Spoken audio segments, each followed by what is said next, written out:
আপনারা নিশ্চয়ই জানেন যে আজকে মাইলস্টোন স্কুল অ্যান্ড কলেজে ভেতরে কিন্তু একজন অন্তর্বর্তীকালীন সরকারি উপদেষ্টা আসিফ নজরুল এবং সেই সাথে আরও দুইজন প্রেস সচিব রয়েছেন এবং সেই পাশাপাশি আমরা দেখেছি যে এখানে ধাওয়া পাল্টা ধাওয়ার ঘটনা ঘটেছে এবং পরবর্তীতে আমরা যেমনটি দেখছি যে এখানে আইনশৃঙ্খলা বাহিনী বেশ কঠোর অবস্থানে রয়েছে। এখানে আমরা সেনা সদস্যদের দেখতে পাচ্ছি, সেই সাথে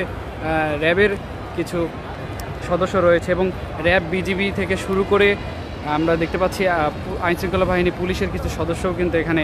উপস্থিত রয়েছে। এবং আপনাদেরকে যদি ঠিক জানিয়ে রাখি যে আমরা যেখানে দাঁড়িয়ে আছি ঠিক তার অপোজিটে কিন্তু সাধারণ শিক্ষার্থীরা অবস্থান নিয়েছে এবং এখনও স্কুলের ভেতরে কিন্তু অবস্থান করছেন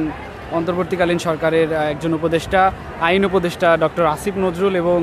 সেই সাথে রয়েছেন প্রেস সচিব শফিকুল এবং সেই সাথে রয়েছেন ফয়েজ আহমেদ। এবং আমরা যদি আপনাদেরকে জানিয়ে রাখি যে সকাল থেকে যে ঘটনা এখানে ঘটেছে, এখানে একজন উপদেষ্টা, তিনি আইন উপদেষ্টা, তিনি এসেছিলেন শিক্ষার্থীদের সাথে কথা বলতে এবং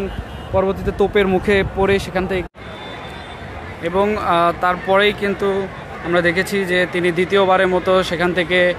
ফিরে যায়, তোপের মুখে সেখান থেকে চলে যেতে হয় এবং পরবর্তীতে আমরা যেমনটি দেখছি শিক্ষার্থীরা কিন্তু এখানে অবস্থান নিয়েছে এবং পরপর ধাওয়া পাল্টা দেওয়ার ঘটনা ঘটছেই।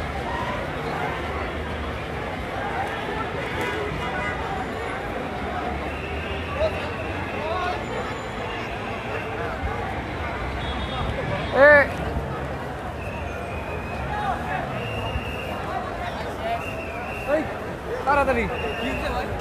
কি হয়েছে ওখানে?